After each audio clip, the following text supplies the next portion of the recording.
उधर सोनम वांगचुक की गिरफ्तारी के खिलाफ कांग्रेस पार्टी सामने आई है। लद्दाख के प्रभारी और सांसद सैयद नासिर हुसैन ने न्यूज 18 से बात करते हुए वांगचुक की गिरफ्तारी की कड़ी निंदा की है। उन्होंने कहा कि सोनम को एनएसए के तहत गिरफ्तार करना पूरी तरह गलत है।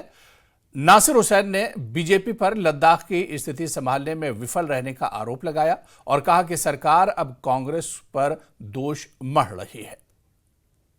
लद्दाख के लेह में जो हिंसा हुई उसके बाद लेह पुलिस ने कार्रवाई शुरू कर दी है। सोनम वांगचुक को गिरफ्तार कर लिया गया है। मेरे साथ ज़्यादा बातचीत के लिए लद्दाख इंचार्ज कांग्रेस पार्टी सैयद नासिर हुसैन साहब हैं।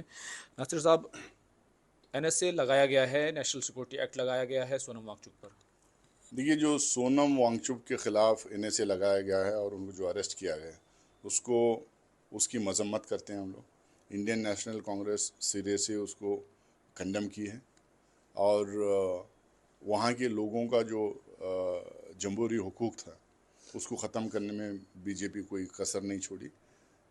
बीजेपी बार बार ये कह रही कि उनको long standing union territory status दिया है, लेकिन बीजेपी हिल काउंसिल के जब चुनाव हो रहे थे उसमें उन्होंने वहाँ के लोगों से वायदा किए थे कि 6 शेड्यूल में डालेंगे, वहाँ पे डेमोक्रेटिक इंस्टीट्यूशंस रखेंगे और वहाँ पे ग्रेटर ऑटोनॉमी उनको दिया जाएगा।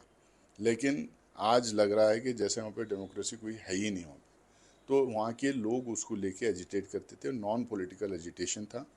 जो वायलेंस हुआ उसका भी साथ नहीं दिया जा सकता, लेकिन उसके साथ साथ यहाँ पे एकदम लग रहा है कि सरासर केंद्र सरकार की नाकामी भी है इसमें। वो कामयाब नहीं रहे हम पे बातचीत करने में, वो कामयाब नहीं रहे वहाँ पे एजिटेशन रोकने में, वो कामयाब नहीं रहे वहाँ के लोगों को उनके राइट्स देने में, डेमोक्रेटिक राइट्स देने में, वो कामयाब नहीं रहे वहाँ पे डेमोक्रेटिक इंस्टीट्यूशंस को बहाल करने में। इसीलिए सारा कन्फ्यूजन और दंगा फसाद फैला हुआ है।